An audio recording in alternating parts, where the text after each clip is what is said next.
E vejam só. Nos últimos dias, tivemos aí algumas questões relacionadas ao ramagem. O sistema quer persegui-lo a todo custo. A ramagem está nos Estados Unidos. E aí o regime já começa tentar buscar alguma forma aí de trazer o ramagem para o Brasil.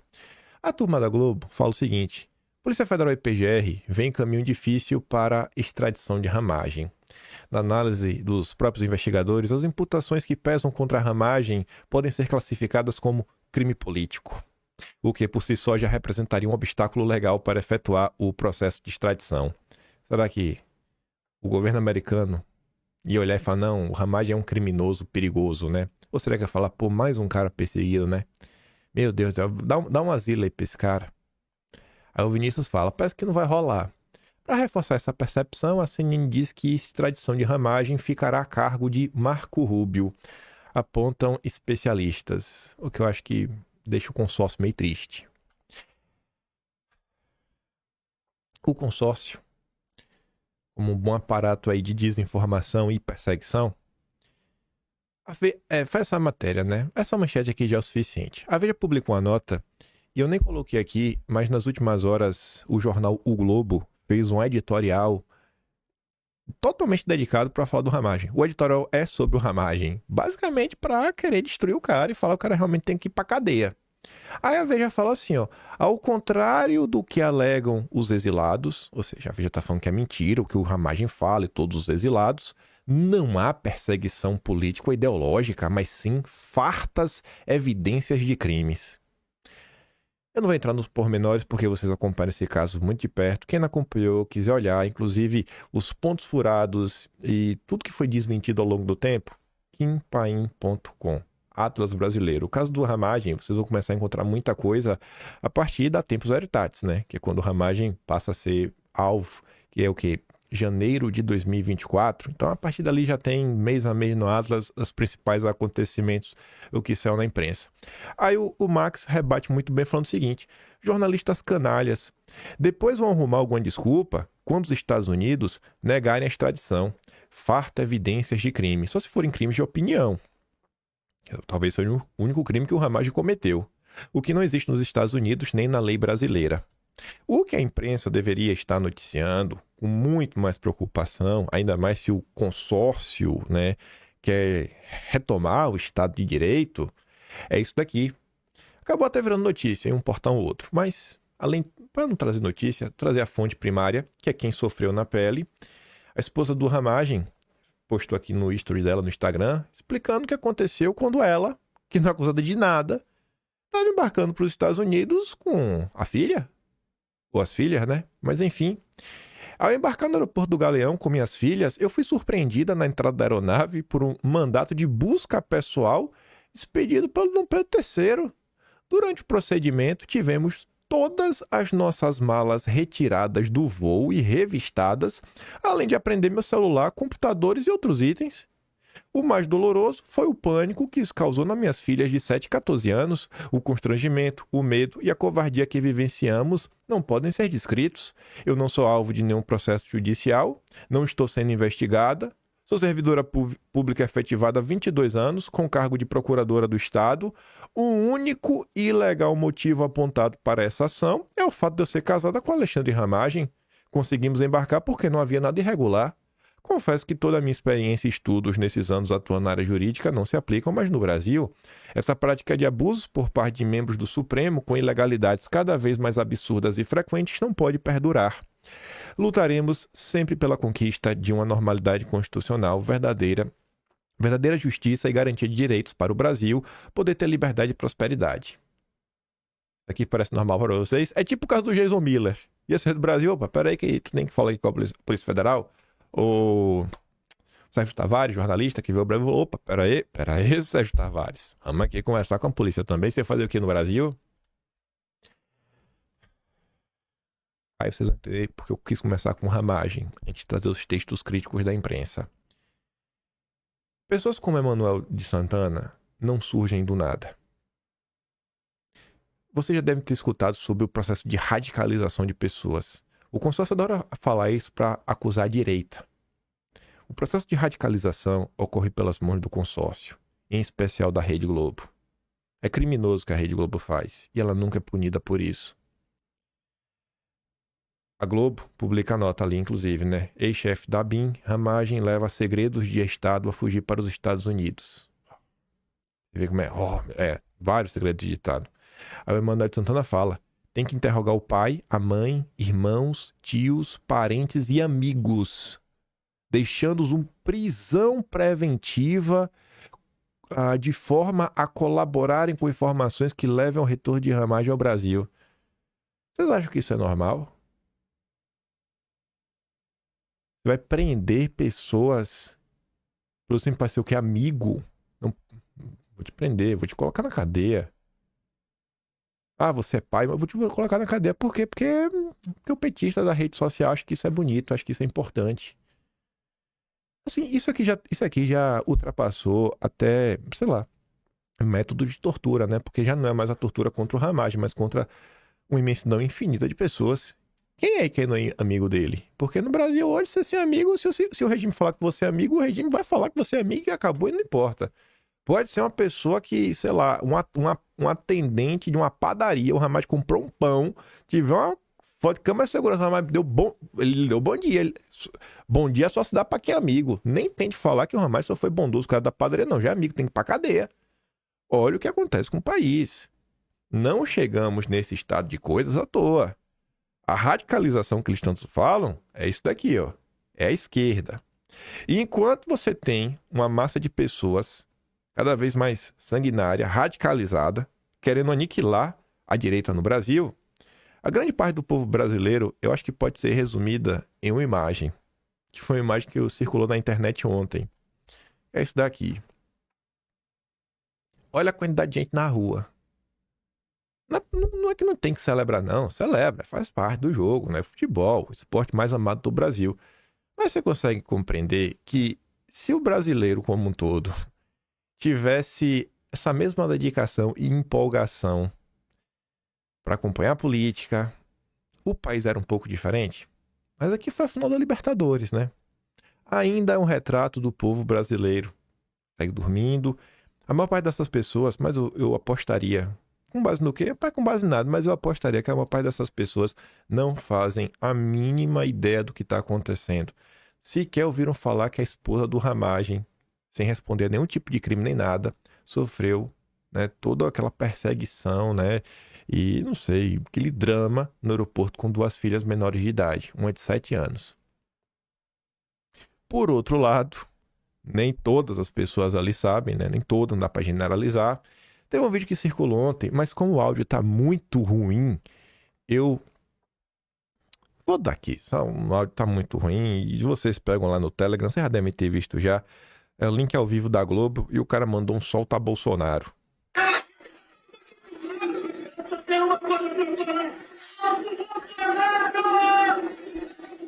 Eu soltei uma coisa pra falar, solta o Bolsonaro. Era da Sport TV, não sei se tava realmente passando na Globo na Sport TV, mas tá aí. Mesmo no meio do povão, tem gente aí que tá ligada no que tá acontecendo. Falando de soltar Bolsonaro, tem pessoas que, em tese, estão soltas, mas também estão presas, que são os exilados. Ele pode não estar numa cadeia no Brasil, mas ele está preso, no sentido que ele não pode, às vezes, retornar para o seu próprio país, para o convívio com sua família, com seus amigos, com suas vidas. E aí os exilados políticos gravaram um vídeo aí nas últimas horas, várias pessoas estavam publicando, falando que a dosimetria não resolve, sabe? Eles vão continuar presos, eles vão continuar isolados. Não vou poder voltar, não vou poder regressar para o país. São mais de 200 pessoas já exiladas pelo mundo. E Eduardo publica assim, ó. Exilados políticos dizem não à dosimetria. O vídeo foi postado pela ASFAV, Associação dos Familiares e Vítimas do 8 de Janeiro. E depois o Eduardo segue falando. A anistia não é simplesmente uma pauta prioritária. É a condição necessária de existência política. Fiquem atentos aos posicionamentos de cada político hoje, pois amanhã eles pedirão seu voto. Alguém deu um RT e passou na minha timeline ontem a notícia de outubro da reabertura da investigação da suposta interferência na Polícia Federal, que Moro denunciou o Bolsonaro.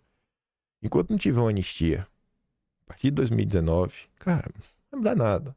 Você pode pegar até os peixes pequenos, né, as vítimas do 8 de janeiro, e mandar para casa. Não vão estar inocentadas, não vão receber uma indenização do Estado. Eu acho que essas pessoas deveriam ser indenizadas pelo que elas estão sofrendo. É um absurdo o que elas estão sofrendo. E os exilados continuarão aí, os inquéritos continuarão abertos. Então, para você realmente recuperar o mínimo de dignidade nesse país, é acabar com tudo. E para acabar com tudo, só com anistia. Para começar, porque depois tem que ter as indenizações. As vítimas do 8 de janeiro, elas tiveram suas vidas destruídas. Aí vem a turma do consórcio. Aquela turma direitosa que critica o consórcio sem citar o nome de ninguém. Primeiro veio o Fernando Schuller no final de semana, depois veio a Lígia Maria. Aquele texto no padrão de sempre. Nenhuma democracia liberal deveria aceitar como legítimo flexibilizar direitos por uma boa causa. Aí o Schuller fala que esta semana assistimos a mais um show do que se tornou um esporte favorito do nosso mundo de opinião, algo na linha, foi histórico prender esses golpistas e salvar a democracia, mas agora chega, né? Quem falou isso mais uma vez foi o Estadão. Mais uma vez foi o Estadão. Em editorial, junto com o William Vac, também do Estadão, sabe? Agora é preciso as instituições do Supremo voltem a respeitar o beabá do Estado de Direito. Custa criticar o Estadão? Custa, né? Pode custar o próprio emprego.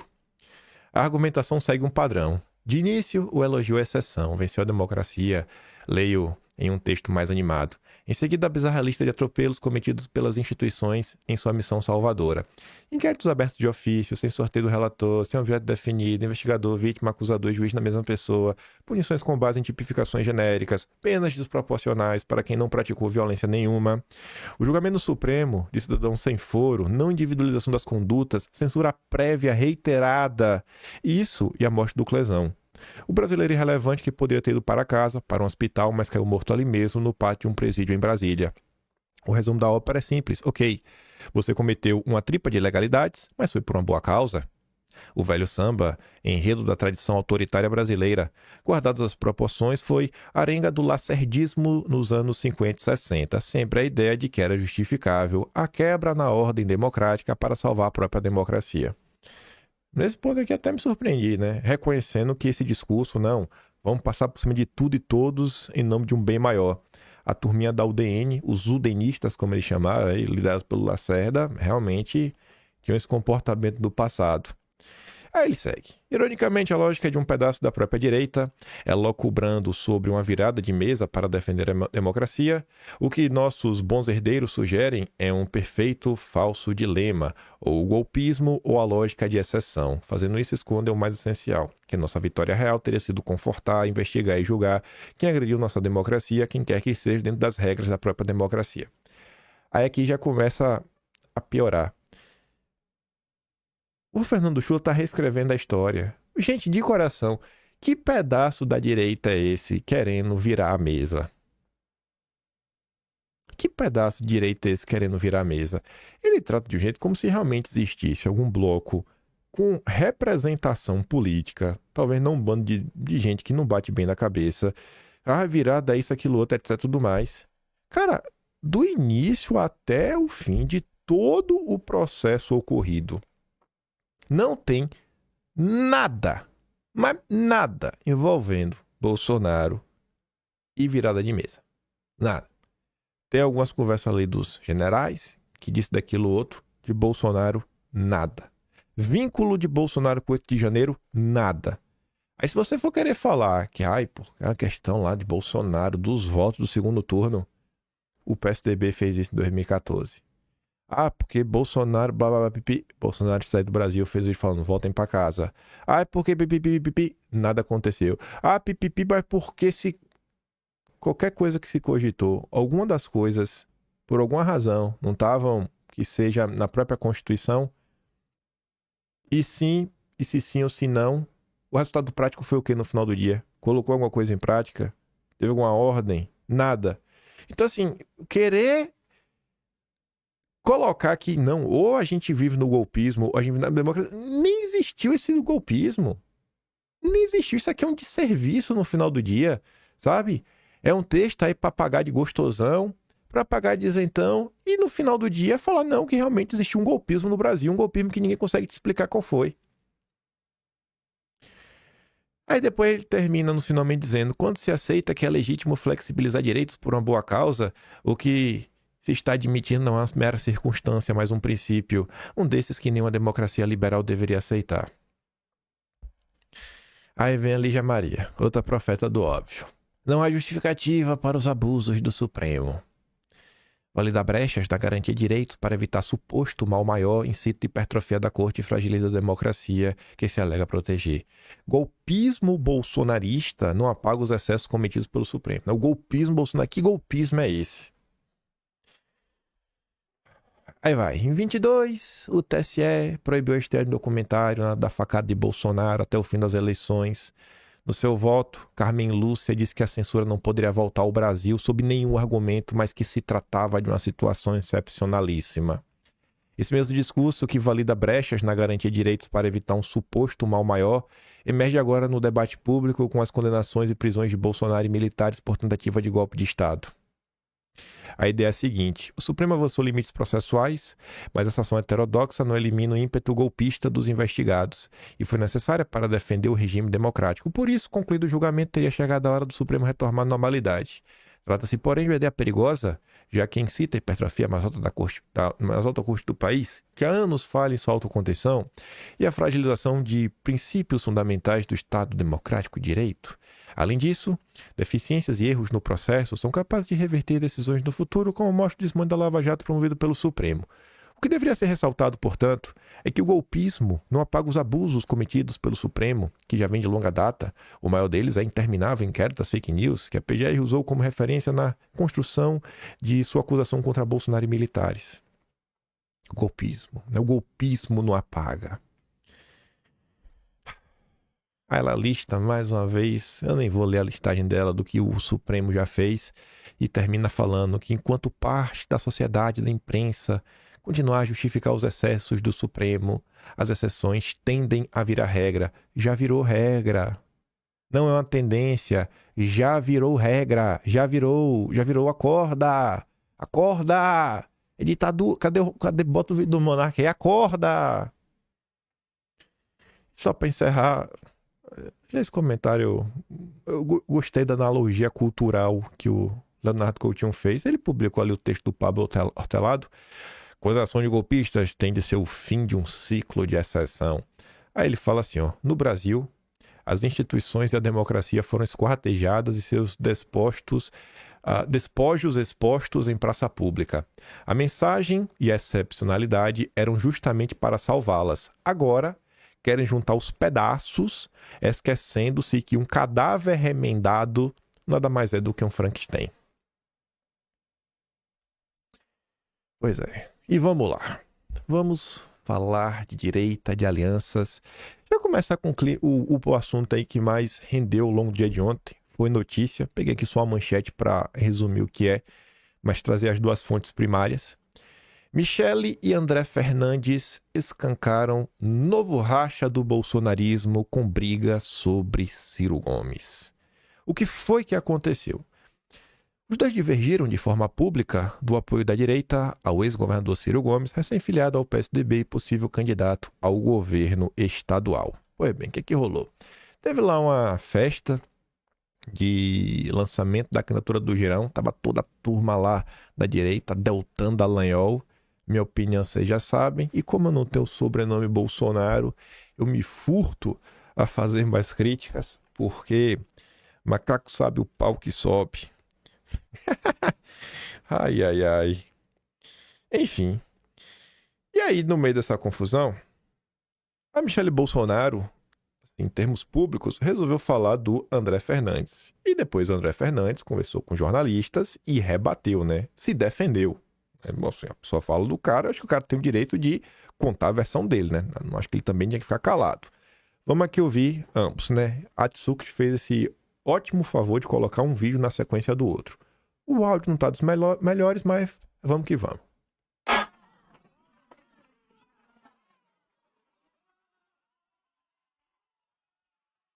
Na verdade, não consegue nem dar play no áudio, porque tá tanto barulho de fundo que o meu filtro de ruído para manter o som melhor, ele nem pega o áudio, sabe? Eu dou play aqui, eu fiquei aqui olhando, o som nem subiu. Deixa eu ver aqui se o do André tá melhor. Deixa eu ver aqui o do André. Coloca o André, que qualquer pancada do André aguenta. Melhor. Só que o presidente Só um pouquinho. mais para chegar aqui, frente à prova.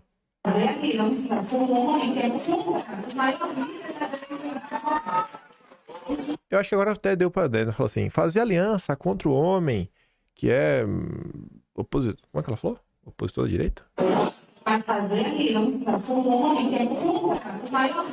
Fazer aliança com o homem que é contra o maior líder da direita do Brasil. Falando do Ciro Gomes, né? Aí ela tá criticando não só o André Fernandes, ela critica o Carmelo Neto, né? Que inclusive os meninos estão ali na frente do diretório do PL lá no Ceará.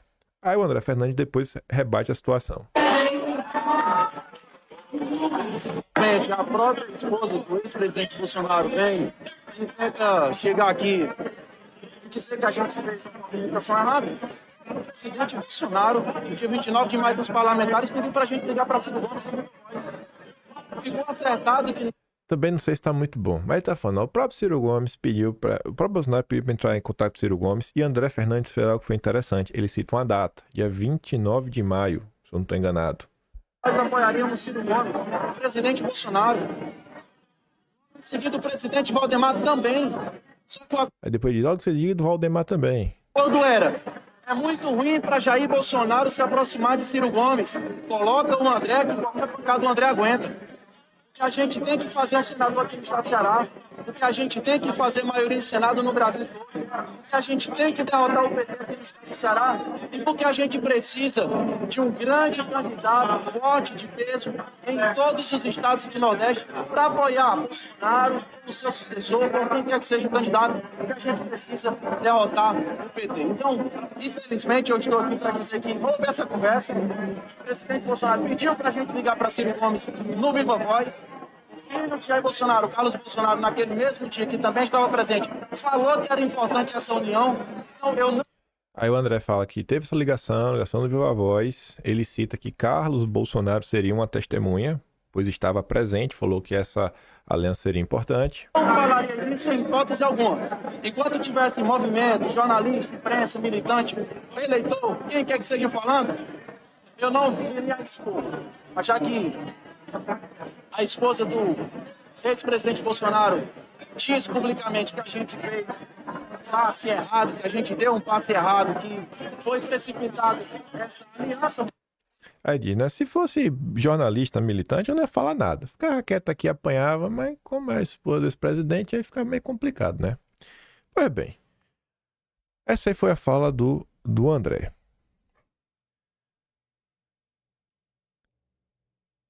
Atsuki, para mim, fez aqui um resumo muito bom.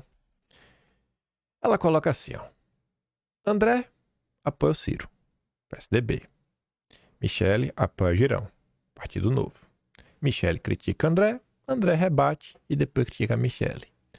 Quando dois nomes do PL, que em tese deveriam compor a base de Bolsonaro, um por ser aliado direto e a outra por ser a esposa, trocam farpas publicamente, enquanto os atores de fora seguem tranquilos e ilesos, o efeito é desagregador.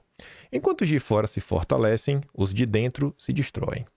Há um desalinhamento interno evidente, e esse desalinhamento respinga diretamente nos apoiadores, que ficam sem direção, sem referência e sem clareza de quem está com quem. É algo como, se nem eles sabem quem é um aliado e quem é um adversário, como eu, que sou eleitor, eu vou saber. E não se trata de ataques a Michele ou a André. O ponto é que uma ruptura interna desorienta muito mais a militância do que qualquer ataque externo poderia fazer. E é nesse momento que fica implícita a vitória, ou ao menos até agora, do sistema, quando calaram Bolsonaro, né, a nossa única liderança. E aí você não sabe. Teve muita gente no primeiro momento, não ouviu o lado do André, e já foi pra cima do André. Isso significa que o André tá certo? Não. Significa que o André tá errado? Também não. Na minha concepção, eu acho que o André, quando ele coloca... Eu não vou falar nada que eu não possa meio que provar. Quando o André, ele, assim, ó, eu gosto muito de analisar o comportamento humano. Para mim tem algumas coisas que quando a pessoa fala e faz, no mínimo, acho que vale uma reflexão. Quando a pessoa tá mentindo, normalmente a pessoa tenta fugir pela tangente, né? Tenta dar alguma explicação e tudo mais. Quando você parte para algo muito específico, como por exemplo, citar uma data desde o dia tal que isso aconteceu, e você tenta trazer mais detalhes, e você inclusive envolve pessoas que supostamente seriam testemunhas, possivelmente a história pode ter um outro aspecto, um outro ângulo a ser analisado. Além disso, eu penso o seguinte: se você, no primeiro momento, achou, nossa estratégia inicial era, com pouco Ciro Gomes, para garantir que a gente ia derrotar o PT. Se no meio do percurso você achou que isso não era algo certo, você chama o André. Fala, André, desiste disso daí, é furada. Pronto. Uma vez que você manda desistir disso daí que é furada, o que é que você faz? Você espera para ver. Se o cara não desistir e continuar, sei lá, fazendo seu jogo político com o Ciro Gomes contra uma ordem que em tese teria vindo aí de dentro, aí você não precisa falar que o cara errou. Aí você já denuncia e fala, olha, nosso candidato é X e fulano está agindo à revelia. Você já sobe o nível. Eu acho que você chamar atenção uma questão partidária e que parece que não é bem assim, não tá me parecendo. Eu tô falando só em termos públicos, que saiu 100% da cabeça do André, eu acho que isso daí não é de muito bom tom. Tanto que muita gente na rede social, você pode ver aqui, ó, o Vilimigo, por exemplo, ele foi atrás de algumas notícias para tentar entender, ele fala, ó, esse acordo é noticiado desde maio deste ano. Houve matérias falando sobre o aval de Jair Bolsonaro enquanto ele ainda não estava preso. E você vê aqui mesmo, ó, no dia que o André falou, 29 de maio, Bolsonaro se reúne com o aliado de Ciro e ensaia palanque para 26. Essa parada do André, eu não acho que foi algo assim do nada. Eu não sei se vocês lembram, mas tá aqui, eu deixei aberto já no ponto. No Atlas de outubro de 2024, que foi na reta final da eleição, tem um tema que eu coloquei, um aliado inusitado. A partir do momento que o André Fernandes conseguiu chegar no segundo turno, começou a haver um apoio por parte da turma lá do PDT do Ceará, que então era até então, né, o partido do Ciro Gomes. E um dos principais nomes é o ex-prefeito do Ceará, que é o Roberto Cláudio do PDT, que é o aliado com que o Bolsonaro pôde falar, tudo mais. Então foi lá o Roberto Cláudio apoiando, o Glauber, apoiador do Ciro Gomes. Ciro descarta apoio ao PT e PDT racha no segundo turno. Então, eu acho que isso que está acontecendo agora, não acho que, sabe, surgiu do nada. Aí vem o apoio do PDT, da de Bolsonaro em Fortaleza, aprofunda a racha no partido e gera em comando do PT.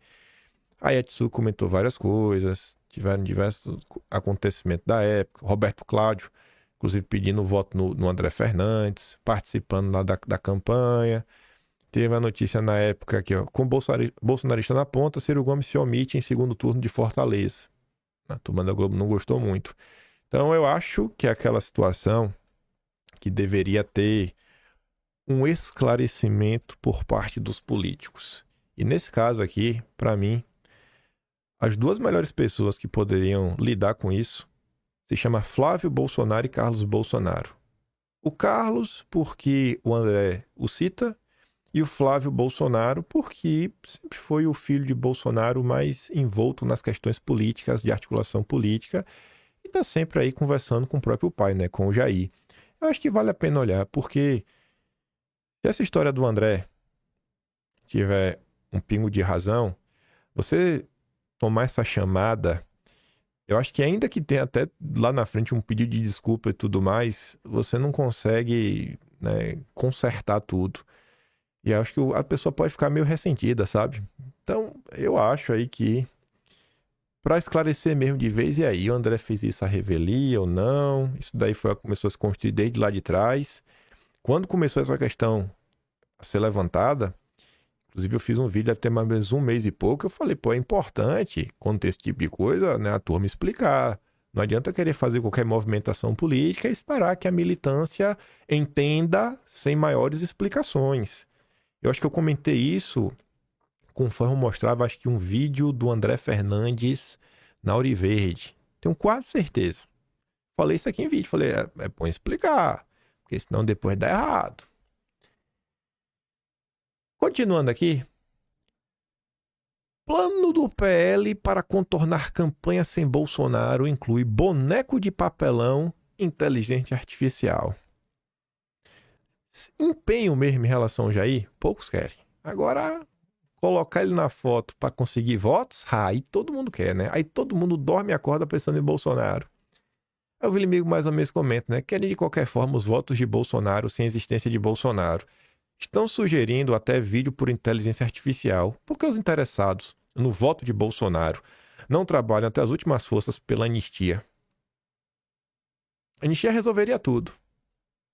Aí eu fui olhar a matéria na íntegra, né? Dirigentes e integrantes do PL, ou seja, Duda Lima, né? Dirigente, Duda Lima, o marqueteiro do PL, começa a planejar formas de contornar a ausência de Bolsonaro durante o período eleitoral. É só o que o Duda Lima se preocupa. Essas estratégias vão desde o emprego de figuras de papelão de Bolsonaro em eventos do partido até a sugestão do uso de inteligência artificial para anunciar o apoio do ex-presidente a candidatos da legenda. A ideia de usar a ferramenta para produzir conteúdos com Bolsonaro chegou ao presidente do partido, Valdemar. Parte dos integrantes do PL é contra. Alguns temem que a estratégia abra as portas para que candidatos não apoiados por Bolsonaro façam o mesmo em busca de ganhos eleitorais. Além disso, há preocupação em parte do grupo de que materiais produzidos com IA expõem os candidatos a ataques por parte de adversários, que poderiam tentar classificar as peças como enganosas, mesmo se tiver claro que elas foram feitas com esse tipo de ferramenta. Essas são as preocupações, sabe? A minha preocupação é estar usando o Bolsonaro. Preso, torturado, doente, enclausurado numa cela, tratamento desumano, sem cometer crime. Eu vou falar minha pessoa, porque aí envolve algo emocional. Nesse ponto aqui não vai mais na razão. Se eu visse um cara usando um vídeo de Bolsonaro de inteligência artificial para falar que Bolsonaro apoia ele, eu não votaria nessa pessoa. Porque para mim isso daí é compactuar com a tortura. Não, cara. Tem como. Tem como. Se tu quiser usar uma foto, tu usa. De boa. Normal. Se quiser botar foto, tudo mais. Você falar que você apoia Bolsonaro, sabe? E colocar uma coisa aí. Agora, se tu botar inteligência artificial, eu viria como quase um inimigo. Porque pra mim isso é desumano. Pra mim isso é inaceitável. Pra mim isso é inaceitável. Mantenha o Jair vivo. Sabe? Manter a memória dele viva. Mas isso daí é basicamente usar a pessoa. Eu espero de coração que ninguém invente de fazer algo assim. Sabe? Em respeito ao Jair. Pelo menos como eu penso e deixo bem claro. Aí o consórcio. Na verdade, não é o consórcio. Acho que a Yara faz algo aqui essencial no comentário dela. A parte mais importante de todo que ela colocou, que é o quê? Descrever quem é a pessoa que está falando sobre a direita, né? Ó a manchete. Direita precisa se indagar. Valeu a pena? O quê? Bolsonarismo atrapalhou o crescimento de uma direita com enraizamento social, né? A Folha de São Paulo está interessada em construir uma direita com base, com raízes? Será mesmo? Que direita é essa que a Folha de São Paulo defende, né? É a direita permitida. O Celso de Rocha Barros, ele é colunista da Folha. Semanalmente ele escreve. E aí ela coloca tudo que você precisa saber sobre quem é esse jornalista. É um servidor federal que escreveu um livro sobre o PT e que está dando conselho para a direita. O doutor em sociologia formado em Oxford tem a finesse de um rinoceronte. As adjetivações são dignas de um Lord de Cambridge. Ela está sendo irônica. Você vai levar a sério algo assim? Não vou. Agora, esse tipo de comentário aqui eu tendo a refletir. Posso não levar a sério, mas pelo menos eu reflito. José Dirceu deu entrevista para o Estadão, para Vera Rosa. A jornalista que pela primeira vez na história apresentou o termo gabinete do ódio em setembro de 2019. Aí tá ali. Bolsonaro não vai sair de cena. E o bolsonarismo tem um problema para resolver, afirma Zé Dirceu. Há 4 meses de completar 80 anos, Dirceu é sempre consultado por políticos de várias matizes ideológicos, do PT ao Centrão, do MDB ao PL. Aí eu fiquei assim, né? Ela tá mentindo? Ou será que tem alguém do PL lá pedir conselho pro Zé Disseu? Não sei.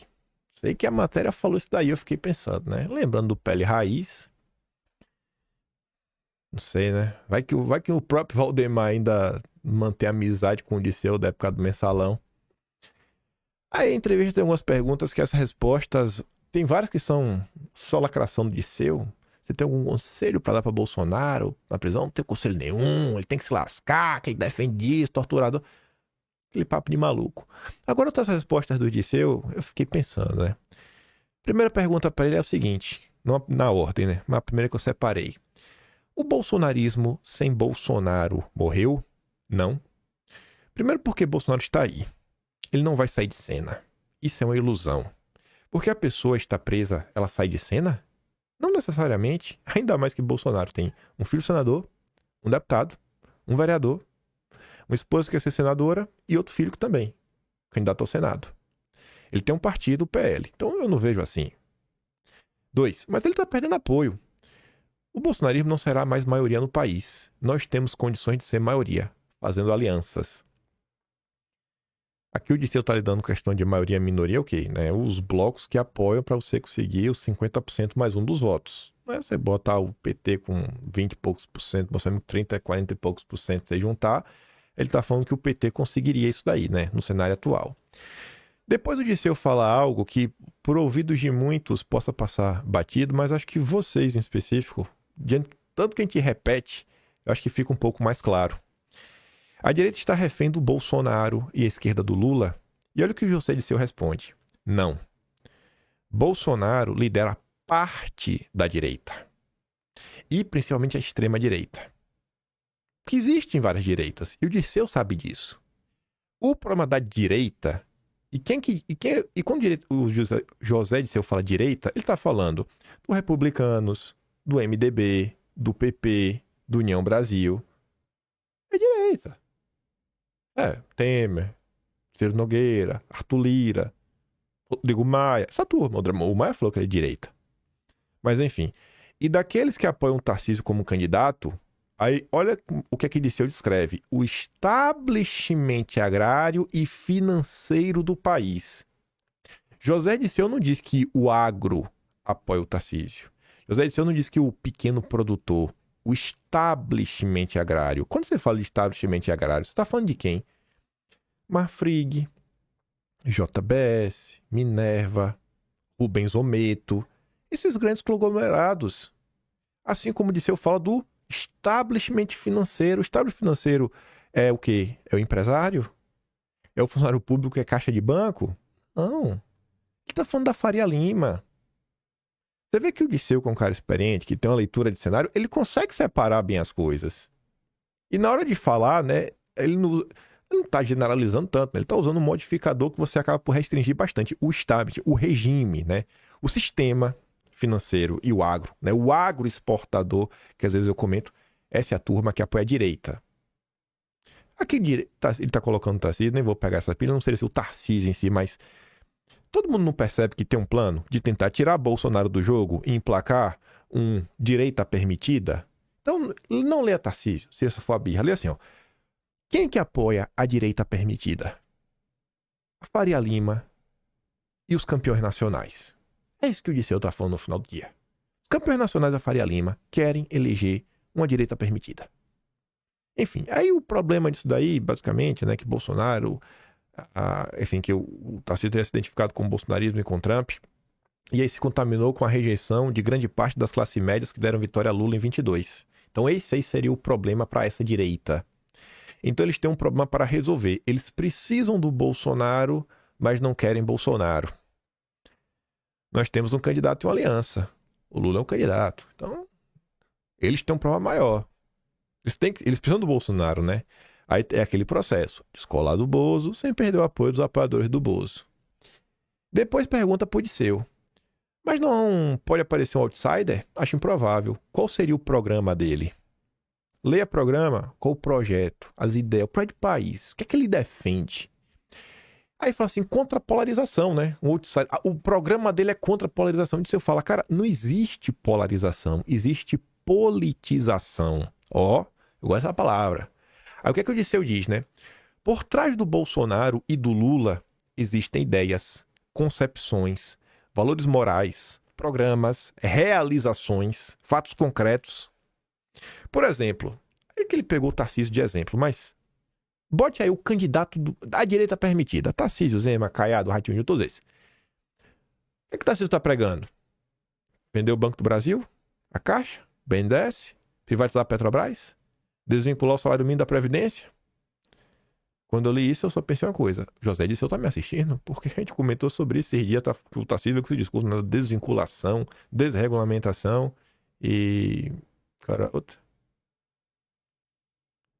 Desvinculação, desindexação. Eu falei, essas palavras na boca do Tarcísio parece que quer separar o salário mínimo, desvincular, né? O salário mínimo da Previdência. Aí o aposentado, se aumentar o salário mínimo, o aposentado não ganha aumento nenhum. E que se lasque o aposentado. Eu comentei isso no vídeo que eu até mostrava umas postagens do... Como é o nome do cara, rapaz? É o dono da Suno, que é uma casa de investimento. Thiago Reis, eu esqueci o nome dele agora. Que ele estava propondo reduzir em 20% as aposentadorias. O cara quer fazer uma reforma da Previdência para reduzir em 20% a tua aposentadoria das pessoas que você conhece. E você está colocando ponto. Eu pergunto, qual é o plano aí da direita permitida? Vocês saberiam me informar? Porque de Bolsonaro, é como ele disse, tem umas ideias. Você sabe que Bolsonaro é o louco furioso. Vai bater de frente com o regime, vai lutar pela liberdade de expressão para valer, não vai querer... Para Bolsonaro, o dinheiro tem carimbo, ou seja, ele vai pensar duas vezes antes de fazer negócios com vários países. Antes de, sei lá, né, se posicionar em termos diplomáticos internacionais. Ele vai comprar algumas brigas que para muitos serão desnecessárias. Você sabe que Bolsonaro é a favor mesmo da segurança pública, com realizações, desde aumentar o escopo da polícia, a investir em segurança pública. Poxa, gente, vocês lembram da era Bolsonaro? É toda semana o perfil oficial da PRF divulgando lá a apreensão, recorde de droga. Sabe, você vê que os caras tinham prazer em mostrar isso daí. Mas e direita permitida? Aí depois pergunta pro Disseu, por que o senhor quer ser candidato a deputado? Eu adorei essa resposta. Normalmente eu não escuto ela da boca da direita. O Disseu fala, porque eu posso colaborar com o partido. No caso o PT, né? Com o governo do Lula. Ele sendo reeleito, né? Eu tenho experiência, história e propostas para apresentar. Aí o pai do pessoal, tu pergunta por que quer se reeleger? É aquele discurso genérico que no fundo, tu sabe que o cara quer se eleger por causa das benesses. Sabe? Porque ele quer o status de ser político. E tu olha pro Disseu, tu fala pra esse desgraçado aqui, ele realmente vai entrar e esse cara joga em time. Esse desgraçado aqui realmente vai entrar pra ajudar o Lula. E realmente tem proposta, horríveis, mas tem. Ele tem um plano, esse desgraçado tem um plano. E depois a jornalista pergunta pro Disseu, né? O senhor vai coordenar o novo programa do PT para as próximas décadas. O que é que vai mudar? Aí olha o que o Disseu disse. Que é basicamente o que eu vi tentando comentar também, ó. O mundo mudou. O mundo mudou. Há uma nova realidade geopolítica. A galera às vezes não quer entender isso. Com a exceção da China, é uma realidade, não é um país eco qualquer. Aí quando o pessoal, você acredita nos números da economia chinesa? Gente, essa parada, você não acredita nos números? O povo tá repetindo tem mais de 10 anos. A China é uma potência econômica. Tá de brincadeira, pô. Trump tá batendo de frente aí. Tu acha que é por quê? Por nada, é? Trump tá combatendo a China porque Trump acreditou em fake news, que na verdade a China é tudo um faz de conta, é tudo marketing. Coisa séria, pô. Trump tá batendo de frente. A questão dos BRICS, os países do BRICS como um todo, a própria realidade do Trump. O Trump mudou o tabuleiro da geopolítica, mudou a política externa dos Estados Unidos e a política interna também. Esse foco na reindustrialização, a questão das tarifas para fortalecer o mercado interno, repatriação de dinheiro, né? A mudança desse arcabouço de, basicamente, remessas internacionais de multinacionais, coisas que no Brasil, se tu falar, vão te chamar de comunista. E ele fala também da extrema-direita. O que eu acho que eu quero falar com isso é o quê? É uma realidade hoje que existe mesmo uma direita no mundo. Soberanista, populista, mais nacionalista, seja o Orbán, seja a turma na Polônia, Se eu chego em Portugal, o Vox na Espanha, o Partido da Le Pen na França, cara, a direita é uma realidade, tá aí. Há também uma revolução tecnológica no mundo do trabalho. Esse é um problema que pouco se discute na direita brasileira, mas a inteligência artificial ajuda. E essa ajuda, às vezes, pode acabar trazendo desemprego. E aí? O cara que se vire? Então, são problemas reais. Aí você vê, né? O Disseu tá pensando. Agora imagina com as propostas que ele vai te apresentar para esses problemas. Aí depois ele fala, Plano Graves do Crime Organizado, Questão Climática, é um programa que depois serve de base para a plataforma de governo também. E agora que realmente é o momento de se aprofundar, e eu já olhei aqui pro lado para ver o tempo, já sei que o vídeo vai ficar meio longo, mas é isso, né? Vamos começar o mês com um vídeo um pouco mais longo. Quem também vem se movimentando, tentando organizar um grupo político, é o MBL. MBL, que agora tem o partido para chamar de seu, né? O MBL devia botar o nome do partido Missão Fit. Né? Não só para todo mundo ficar fit bonito, mas lembra refit, né? A Carolina, no Twitter, fez uma thread maravilhosa. Maravilhosa. Porque uma coisa, é só uma foto qualquer, mas uma sequência de fotos em eventos diferentes começam a chamar a atenção. E ela fala assim, né? A conexão obscura entre MBL e o Refit, o que as imagens revelam. Ela coloca, nos últimos dias, a operação Poço de Lobato expõe os maiores esquemas, negação fiscal, ela fala a questão do Refit. Diante do escândalo dessa escala, qualquer organização pública deveria esclarecer todas as relações que tem com o grupo investigado. Mas a MBL tenta reduzir tudo a uma narrativa simples. Nossa relação é só com o Beraldo. Não conhecemos ninguém da Refit. Né? É só o Beraldão, amigo, maravilhoso, lindo, amo ele. Nosso super amigo. Né? Cristiano Beraldo, dirigente do MBL, figura ligada ao grupo Refit, né? Pelo menos é o que as investigações estão apontando. Está sendo investigado por participação na estrutura financeira do esquema. Mas o problema é que as imagens públicas mostram algo muito além de uma relação individual. Elas mostram uma certa proximidade institucional. Ela fala isso com base em quê? Ela saiu colocando imagens.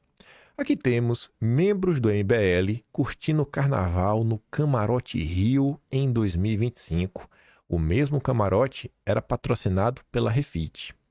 Quando essas imagens foram divulgadas, nunca responderam se esses ingressos foram pagos ou se ganharam. Né? Seria interessante aí saber.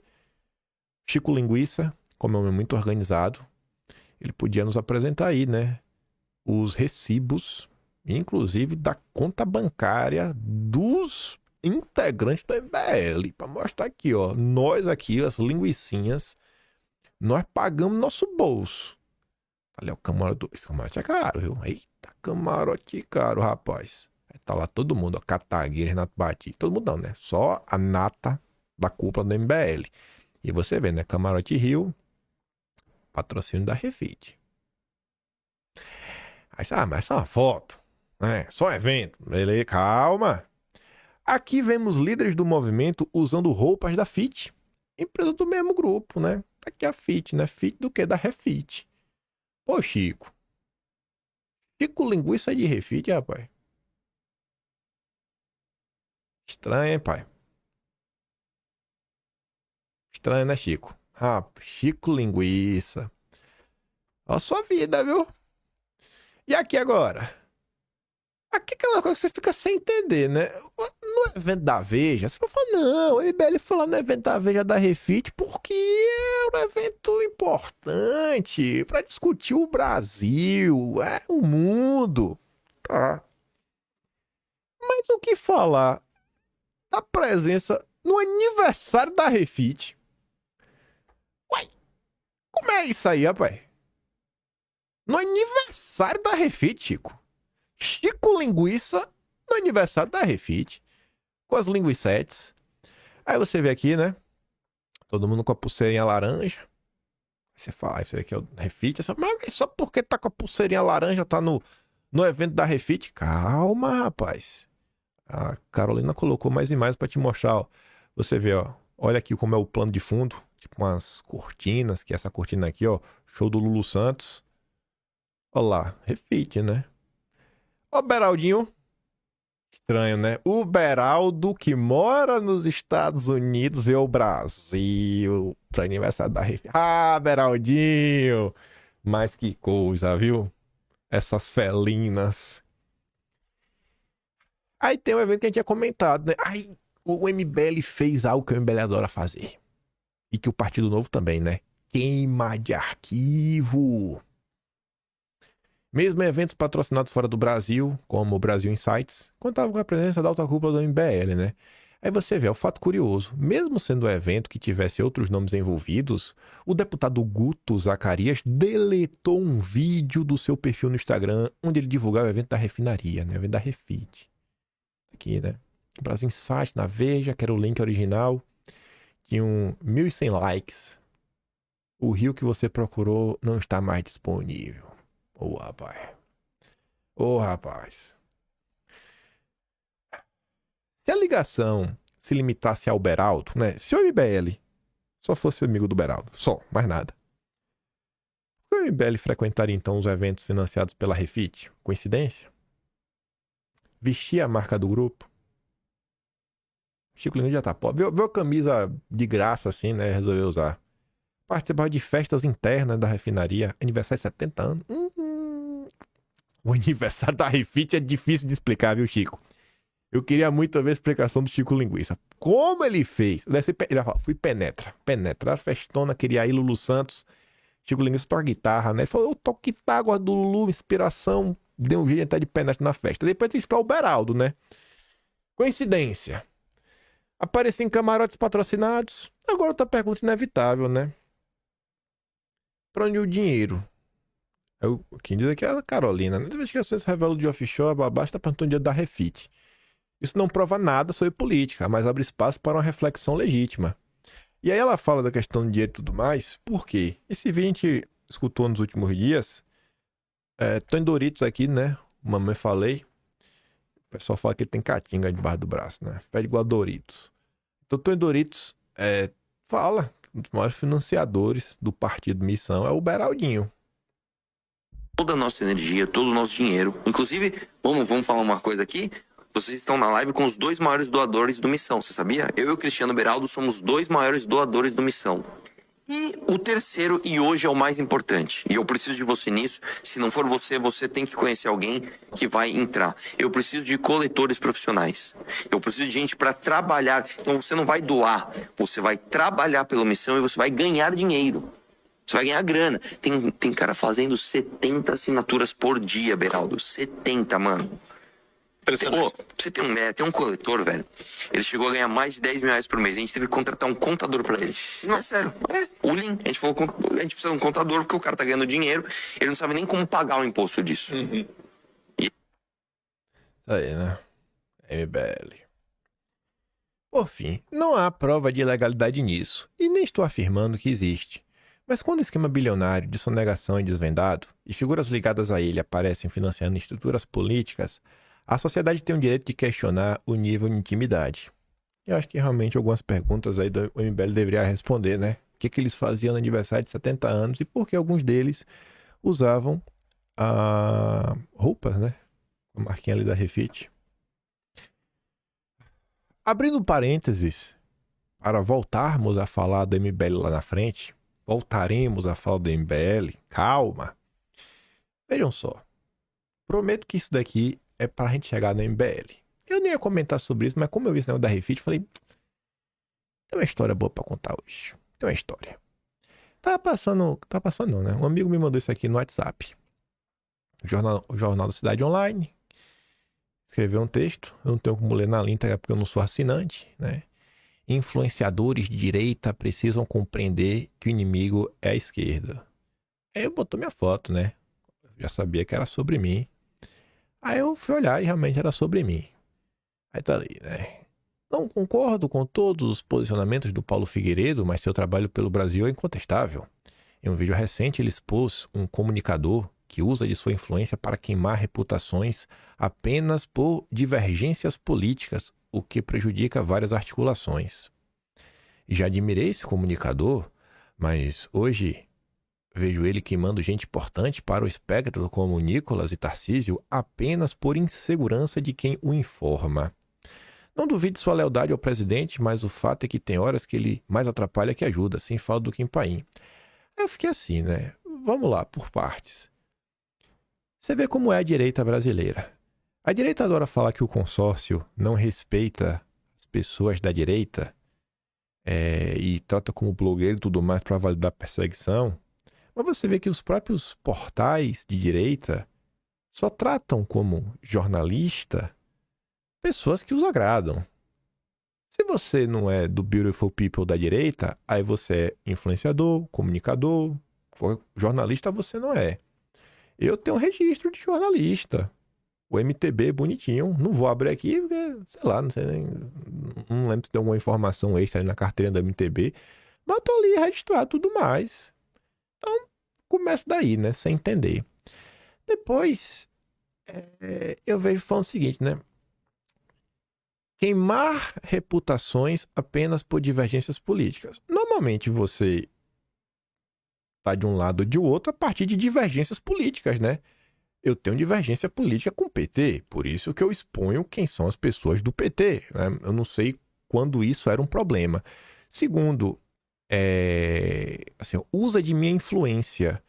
Cara, como assim usar de minha influência para queimar? Eu chego aqui em vídeo e falo, fulano é safado, sei o quê. Ou seja, as pessoas colocam de uma forma como se o que eu falo aqui em vídeo eu não mostrasse. O que eu tô falando é mentira?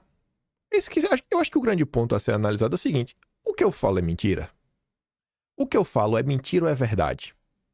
Porque se o que eu tô falando é mentira, esse que é o grande problema. Eu estou mentindo para as pessoas. E esse é que deveria ser o foco de toda essa turma da direita. Mostrar as mentiras que eu estou falando. Não as verdades chatas, vamos falar assim, né? E depois o que realmente me pegou é quando ele fala o seguinte, que ele me vê queimando gente importante apenas por insegurança de quem o informa. Quem é que me informa? Eu quero muito saber quem me informa, que parece que eu tenho algum tipo de dono. Ou donos, né? Mas você botou o informa, então talvez seja uma pessoa só, né? De quem o informa. Também pode ser no plural. Que insegurança seria essa? Eu fiquei assim, sem entender. Eu não tenho o texto completo para saber se ele traz mais detalhes, porque tem que ser assinante. Eu não vou assinar o Jornal da Cidade Online. Mas eu fui ler os comentários, né? A maior parte dos comentários mesmo, sem brincadeira, não vou abrir aqui o Instagram.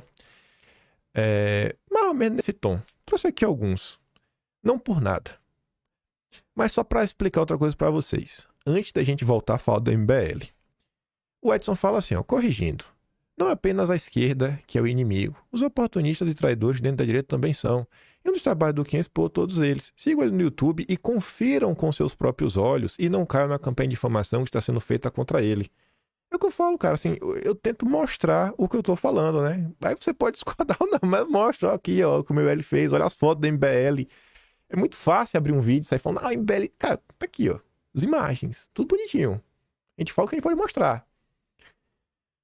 Aí depois a Mônica fala, né? Não é verdade, basta observar as críticas super construtivas desses tais aliados. Um exemplo é o trabalho que o deputado estadual, deputado Eduardo Bolsonaro conseguiu, ao menos dar uma paulada no sistema. E os próprios aliados, e até os ditos bolsonaristas, não terem feito um elogio que seja, né, Eduardo? E que ele é bolsonarista para sobreviver precisa de ajuda externa. E qual foi o argumento desses aliados? É que a taxa era culpa de Eduardo. Por esse motivo eu concordo com o Kim. Preciso mostrar quem joga contra, né? E há vários outros exemplos de deputados ingratos e que se revelam contra o líder da direita por qualquer motivo. Aí a Adilena fala que é o único jornalista que nos mostra quem é quem e o passado de todos. Nosso inimigo não é somente o PT, é todo o sistema, banqueiro, Supremo, Faria Lima, Centrão. Ele sim comandava o país e o povo que se lasque. O acaso das impressões consegue falando, quem está correto? Quem está em cima do muro deve sofrer as consequências. Aí depois vem várias. Sandrinha, a esquerda é inimigo declarado. Tem muitos que se dizem aliados, são piores que a própria esquerda. Quem só separa o joio do trigo? É muito necessário. Jornalista tem que falar a verdade. O que desempenha um papel fundamental no jornalismo. Muitos políticos agem na cauda para prejudicar aliados e que os expõem. Vocês estão incomodados com isso? Aí fala, quem continua mostrando os fatos? Depois ele que divide a direita, diz o Robério. Aí a Kelly, quem mostra os fatos? Não quero apoiar uma direita que não seja antissistema. Não quero uma direita que é os apoiadores do Bozo sem o Bozo. Me tire dessa união aí. Ariane comenta: esse é um excelente momento para conhecer o trabalho desse jornalista, que trabalha diariamente expondo fatos e argumentos que nos ajudam a nortear a história do país.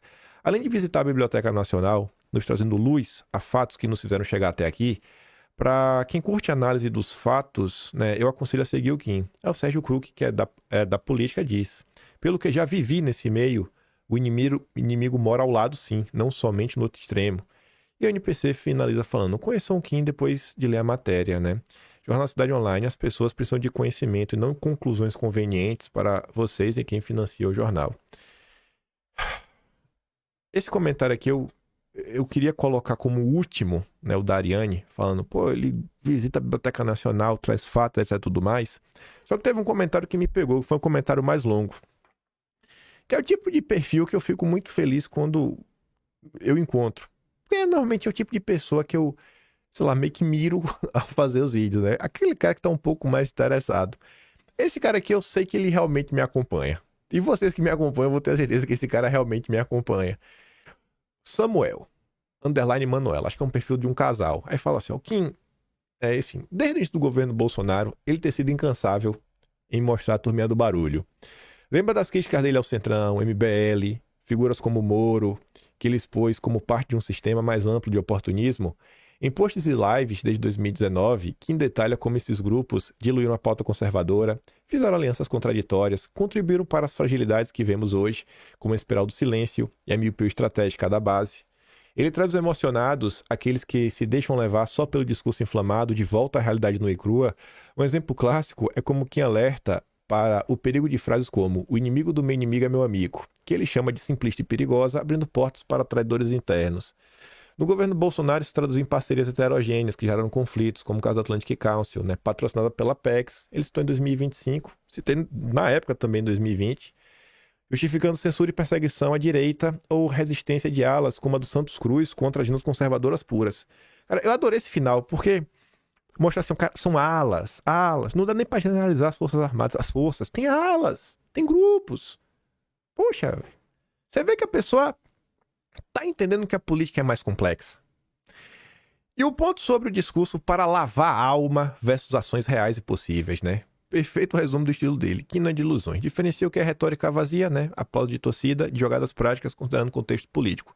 Tipo como o PL sabotou a agenda dos 25, como o Centrão e abusos midiáticos reescrevem narrativas contra Bolsonaro para validar o vale tudo. Quem acompanha de perto, como eu recomendo, né?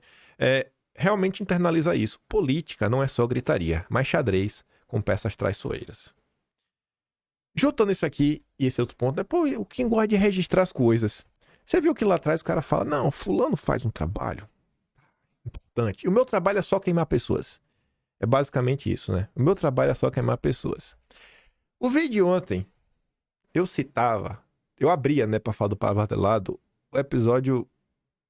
Foi de ontem ou de anteontem? Acho que foi anteontem que eu falei de Pavo Martelado, né? Antes eu falei, episódio 214, que são episódios que estão gravados na minha cabeça. Porque foram muito marcantes, assim. Era o surgimento dos Sleep Giants. O episódio 214 começa falando, foram as primeiras notícias que saíram, não dava tempo. E no episódio seguinte, aí sim, foi um dossiê. Um dossiê sobre os Sleep Giants e o que estava acontecendo. Essa era a capa da época. Dossiês gigantes. Nova ferramenta calando conservadores e bolsonaristas, né? Supremo contra protocolo. Aí imagem do Sleep Giants e tudo mais. Sabe o que é que eu estava comentando nesse vídeo? Do Jornal da Cidade, que era a vítima do Sleep Giants.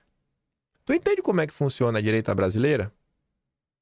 As pessoas que tu defende, que tu conta os fatos, narra as coisas, querem vender conclusões sobre você. Não fala onde é que você tá mentindo. Não explica onde é que você tá mentindo, mas fala que você usa de sua influência para queimar os outros. Isso aqui são prints do vídeo 215, né, dos ataques que o Jornal da Cidade sofreu. Além disso, como essa história do Jornal da Cidade foi importante porque foi o primeiro alvo, aqui outro exemplo também, outra notícia da época, por isso ser importante, a capa era para estar nesse PowerPoint aqui, né? Essa capa aqui do Eduardo era para estar aqui, né? Como essa era uma história importante, em maio deste ano, eu resolvi recontar essa história em vídeo. Foi um dossiê, porque eu achei, pô, tem algumas coisas do governo Bolsonaro que a gente tem que recontar. No Atlas de maio, tem um subtema chamado AGU contra Brasil Paralelo e o caso do Banco do Brasil. O caso do Banco do Brasil foi esse, foi o início da remoção de anúncios do Banco do Brasil no site do Jornal da Cidade Online. Então tá ali, ó. O banco voltou a veicular publicidade no site do Jornal da Cidade Online, acusado de disseminar fake news. E olha ali o print lá, ó. O Sleep Giants contra o Jornal da Cidade, o comentário do Banco do Brasil. Então isso é direita. As pessoas te resumem a o quê? Eu fico uma hora por dia queimando reputações, é isso? Eu fico uma hora por dia queimando reputações? As pessoas que tu tenta até contar, né? E mostrar, cara, o que aconteceu com esse pessoal realmente tem que entrar pra história. E aqui é só um exemplo. Eu não cheguei a escrever, mas talvez um dia faço um dossiê sobre isso. São dois casos que eu acho que se conectam, porque ambos envolvem a Bárbara, só que a primeira parte não é só a Bárbara que é o alvo, que é o que? Em 2021, o primeiro grupo a tomar uma medida de desmonetização foi Bárbara, Camila Abdo, o Jornal da Cidade e eu acho que o Folha Política, que foi uma decisão do Salomão. Eu lembro dessa história, na época eu comentei, tá em vídeo. Só que a pessoa te trata como o quê? Usa a sua influência para queimar reputações. É só isso que eu faço, bicho. Mas eu falei que a gente ia voltar a falar do MBL. E a gente vai voltar. Eu só trouxe essa questão do Jornal da Cidade porque eu já ia comentar sobre isso daqui, que tem tudo a ver com o MBL. E aí vocês entenderem por que eu falo que é tão importante, velho. A gente contar a nossa história. Porque quando as pessoas que... Quando você tá diante de uma pessoa que entende o problema, entende o que é a ditadura brasileira e tudo mais, entende que é importante contar isso, entende que é importante saber como começou. Como é que a gente começa o vídeo? Eu comecei falando do Ramagem, aparentemente não tinha conexão, né? Agora a gente já dá uma conexão com isso daqui, que é o seguinte, a gente começou falando do MBL. O que é que o Fernando Schuller e a Lígia Mello estão falando? Não, o regime e tudo mais, para combater o golpismo e tudo mais. Eu acho que é muito importante entender quem veio primeiro, o ovo ou a galinha. Porque uma coisa é você tentar, sei lá, pedir um impeachment do nada. Outra coisa, impeachment de ministros, né? Outra coisa é quando você vê que várias coisas foram acontecendo e o tom vai subindo.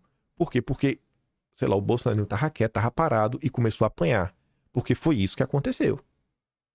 Foi isso que aconteceu. O Bolsonaro virou alvo do nada. Porque Sérgio Moro meteu o dedo na cara e falou, essa turma aqui, que aí aponta para a direita como um todo no macro, que é a questão da interferência da PF, que eu falei no início, né? Se é o inquérito que vão reabrir, se não tiver, a gente já está reaberto já. E o direcionamento para você ter a lista de alvos foi feito pelo Luciano Nayan. Então, assim, você tá do nada, você toma na cara, você não vai reagir, vai ficar de braços cruzados, ser preso por nada, que era o processo que vinha tendo, canais sendo fechados. Aí eu tô passando ontem no Twitter, e aí o Yuri Vieira, ele pega ali a imagem, que é do documento 32/2019, eu tenho de cabeça esse documento, porque é a peça-chave da CPMI das fake news. E ele fala, ó, a prova de perseguição. Anos atrás, ao procurar minha entrevista à Rádio Senado a respeito do meu livro, O Exorcista na Casa do Sol, encontrei no site do Senado esse relatório feito por advogados contratados pelo deputado pornográfico, ele tá falando do Frota, denunciando vários jornalistas intelectuais e influenciadores da direita, incluindo eu mesmo, né, a CPMI das fake news. O advogado é o Marcel Muscati. Como esse arquivo parece ter sumido da nuvem estatal, já não reencontrei lá, deixo uma cópia em PDF para os interessados em documentar a perseguição que sofremos, né?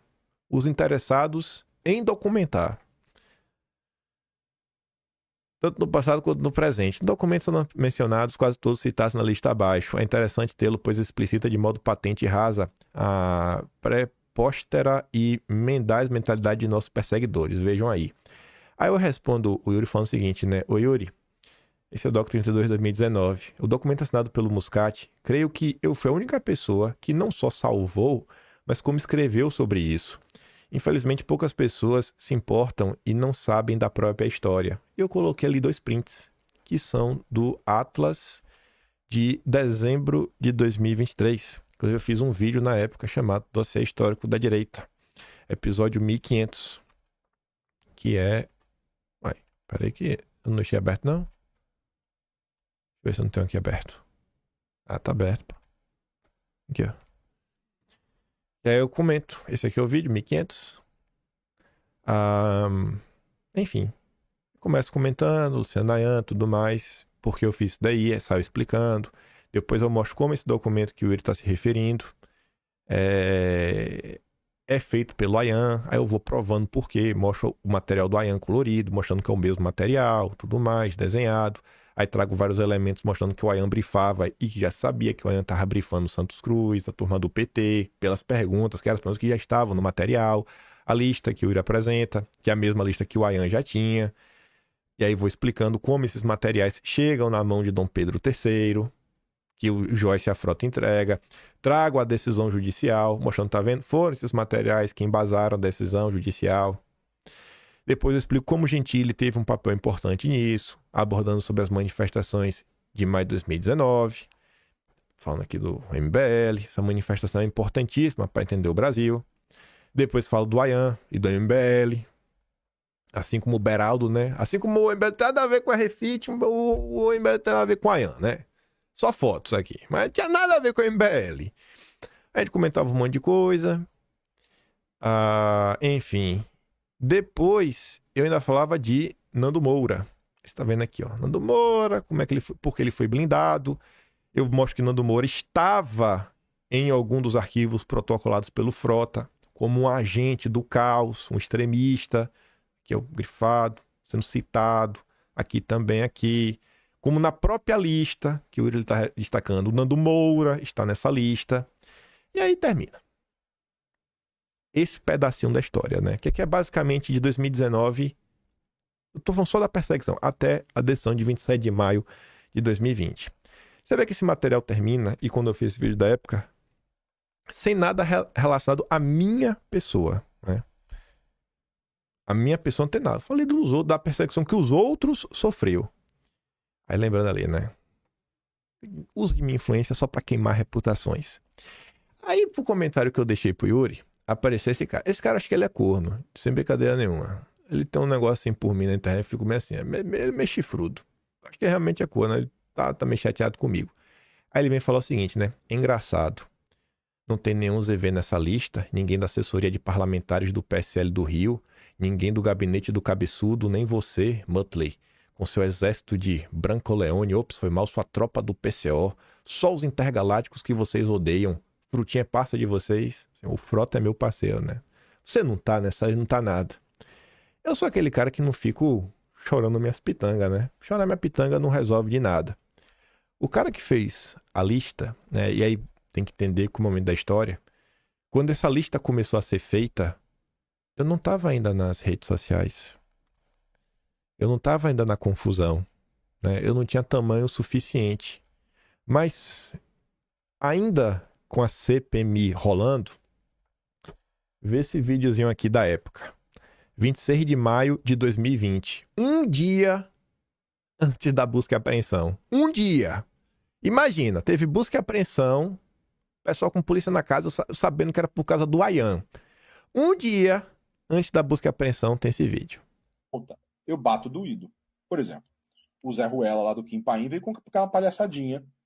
Eu não sei o que. Vai fazendo teoria da conspiração. Eu fiz um vídeo que eu sei que teve pouca audiência, só que o relatório com o que ele fez vai para a CPMI das fake news.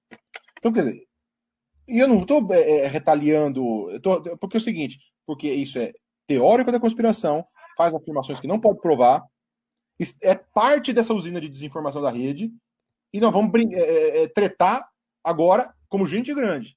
Então, o que eu acho que falta é direito a fazer isso, sabe? Assim, pegar esses caras, eu bato aí, né? Por exemplo.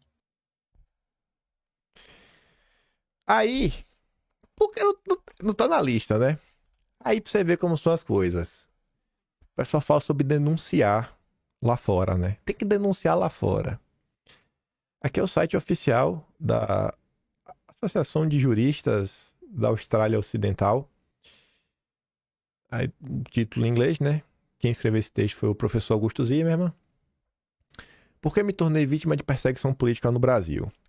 Aqui na época eu procurei alguém aqui para eu poder contar meu caso, né? Ver se alguém se importava. Aqui eu traduzi, né, o texto tá todo em inglês, mas vocês conseguem ver mais ou menos como era a estrutura, né? Aí o Augusto começava fazendo aqui uma breve introdução e depois ele atestava que os fatos a seguir eram verdadeiros e eu meio que contava, né? Eu falava do caso do Luciano Ayan, o que estava acontecendo. O Ayan, enfim, fala a mesma coisa. Eu digo, ó, eu entrevisto no jornal mais influente do país, o Globo, aí eu coloco o link. O Ayan confessa abertamente, está envolvido na guerra política. A grande mídia do país também noticia que ele foi o campeão de disseminação de notícias falsas. Da Marielle Franco, né? A Marielle era filha do PSOL e o Ayan mentiu sobre ela e tudo mais. Aí eu coloco aqui, ó. Bota o site do UOL, uma notícia que diz que ganhou muito dinheiro em parceria com o MBL, né? Sites focados em notícias falsas. Para explicar o que ele está planejando fazer contra mim, primeiro preciso explicar o que está acontecendo no cenário político brasileiro. Após muitos anos de governo de esquerda, profundamente corruptos, os brasileiros finalmente elegeram um presidente conservador. A mídia e os partidos de oposição têm se mostrado relutantes em aceitar o resultado da eleição. Desde o primeiro dia, fizeram tudo a seu alcance para derrubá-lo. Desde meados do ano passado, a oposição chegou a criar uma CPMI, não só para desacreditar o governo, mas para perseguir e criminalizar qualquer pessoa que ouse apoiar abertamente o presidente brasileiro e suas ideias políticas. O senhor Afonso alega exercer poderes extraordinários sobre essa comissão em particular. Ele tem auxiliado deputados federais, fornecendo-se nomes e relatórios de pessoas que possam ser consideradas merecedoras de sofrer tal perseguição. E já prometeu mais de uma vez produzir um relatório completo a meu respeito, uma vez por meio do Twitter pessoal e outra em uma entrevista ao vivo a um youtuber chamado Ícaro Teixeira. Eu não estou na lista, mas olha lá, ó. Esse teórico da conspiração do Olavim estão cada vez piores. Esse é o tal Kim Paim, violentamente obcecada por mim, baixei todos os vídeos, tais dossiês, né, servem provas contra ele. Em breve vai relatório para a CPMI. E é o que eu estou denunciando, né? A Dani Laxo, com a Ana, Nereu Crispim, como é o nome desse cara aqui? O cara da Bandeirantes, esqueci o nome dele. Da Bandeirantes, pô, esqueci o nome dele completamente. Esse é o Nereu Crispim, na verdade, o Ayan e o Pavinato, né? Mas o Pavinato mudou, agora tenho que gostar dele, né? Em entrevista ao jornal DCM, Ayan revela que está auxiliando deputados, aí você vê todos os links do que está acontecendo. Qual o problema com essa investigação parlamentar, né? Essa CPMI?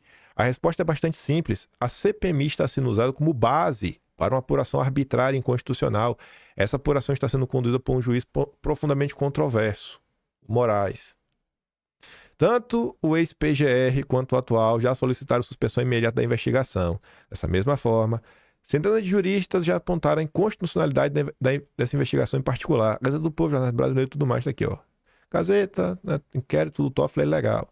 O jornal GGN, outro jornal brasileiro, que é o de esquerda, inclusive, que é do Nassif, revela que a ex-PGR Raquel Dodge apresentou queixas sobre a inconstitucionalidade da investigação. Ela entrou com um mandado de inconstitucionalidade supremo, mas seu pedido foi negado. Link também. O Tempo, outro jornal brasileiro, relata diversas denúncias feitas pela PF sobre anomalias geradas por essa investigação, incluindo a abordagem da PF a esses casos e como foi formada a equipe de investigadores. Quantas pessoas... você vê, quantas matérias da imprensa você já ouviu falando que o inquérito começou de forma sem sorteio? Acho que toda. Você já viu todo mundo falar sobre isso? Globo, Folha, Estadão, Veja, Metrópolis...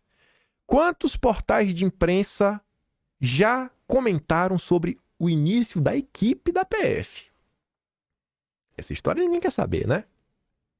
Eu também não quero contar.